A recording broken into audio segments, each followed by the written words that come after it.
Charles Ndagalo is a 64-year-old accountant who began to lose his sight 9 years ago.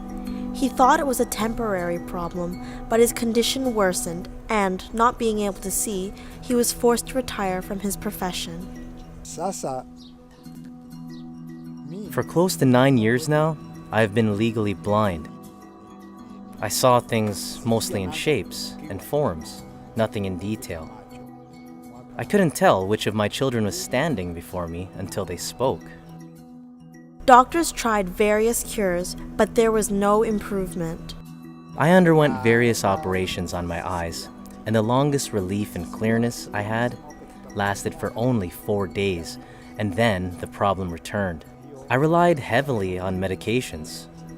I went through various treatments and operations, including 7 injections to my eyes, but all these rather worsened my eyesight. At a point, it felt like my eyes were burnt out.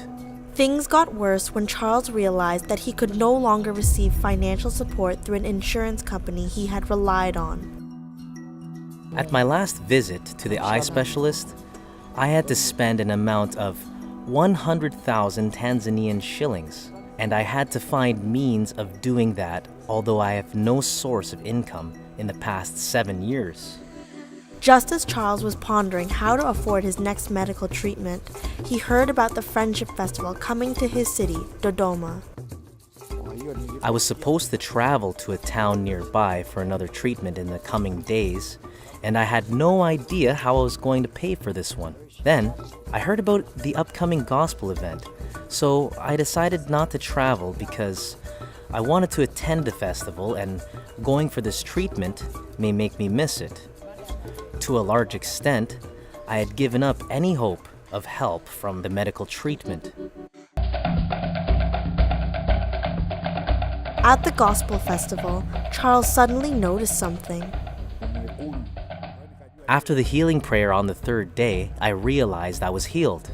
I was able to read the writings in the book which were distributed to those who had received Christ. Prior to that, I could not even read words printed in huge letters. I started to look around to check how well I could see things in the distance, when I realized from where I was in the crowd that Peter Youngren was a white man. All along, I got the impression that both he and the translator were Africans with dark skin.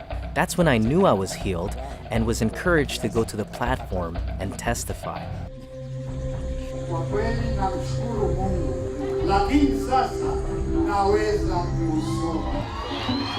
Can you count my fingers?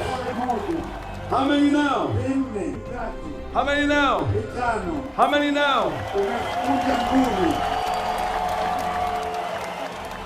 The following day, things were back to normal for Charles as he worked on his computer, something he hadn't done in 7 years. I believe I may be able to take up some jobs in the coming days.